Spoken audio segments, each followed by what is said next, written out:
Hello అండి. నేను మీ Hillier Himabindu.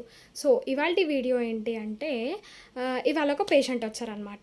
So, వచ్చినారు ఆక్యుపంక్చర్ ట్రీట్మెంట్ చేయించుకున్నారు. అయిపోయింది. అంతా బానే ఉంది. సో, పేషెంట్ ఎమ్మడే ఎవరైతే పేషెంట్ అటెండర్ వచ్చినారో ఆయన ఇవాళ నాకు ఒక క్వెషన్ అడిగినారనమాట. సో, మీలో కూడా అలాంటి డౌట్స్ మీకు కూడా ఉన్నాయేమో, సో, అది అందరికీ ఒక క్లారిటీ వస్తుంది కదా అని నేను ఇవాళ వీడియో చేస్తున్నాను అనమాట.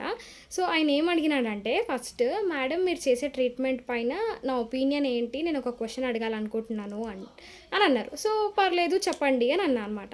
సో, ఆయన ఏమన్నాడంటే, మీరు చేసే ట్రీట్మెంట్ పుండొక్క దగ్గర ఉంటే మందొక్క దగ్గర పెడుతున్నట్టు అనిపిస్తుంది అని అన్నాడనమాట ఆయన. సో, అంటే ఆక్యుపంక్చర్ ట్రీట్మెంట్ మీ అందరికీ తెలుసు. నేను ఇంతకుముందు చెప్పిన వీడియోలలో ఏ హెల్త్ ఇష్యూ అయినా సరే పాయింట్స్ మాత్రం మనకి చేతులలో, కాళ్ళలోనే ఉంటాయి అని. సో, చేతులలో, కాళ్ళలో ట్రీట్మెంట్ చేస్తుంటే ఆయనకు అలాంటి డౌట్ వచ్చిందంట. సో, దీనిపైన నేను ఒక ఎగ్జాంపుల్ ఇవ్వాలనుకుంటున్నా. ఏంటి అంటే ఇప్పుడు సపోజ్ ఇంట్లో ఎలక్ట్రిసిటీ ఉంటది.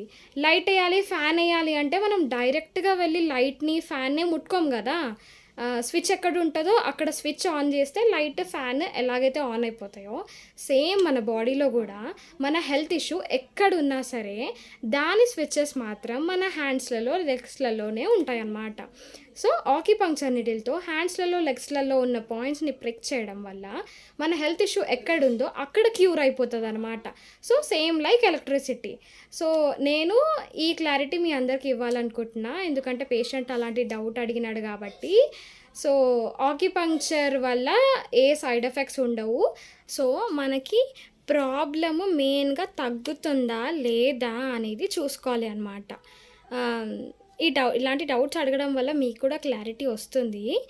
సో, ఇది ఇవాల్టి video. And please don't forget to like, share and subscribe my channel. Thank you.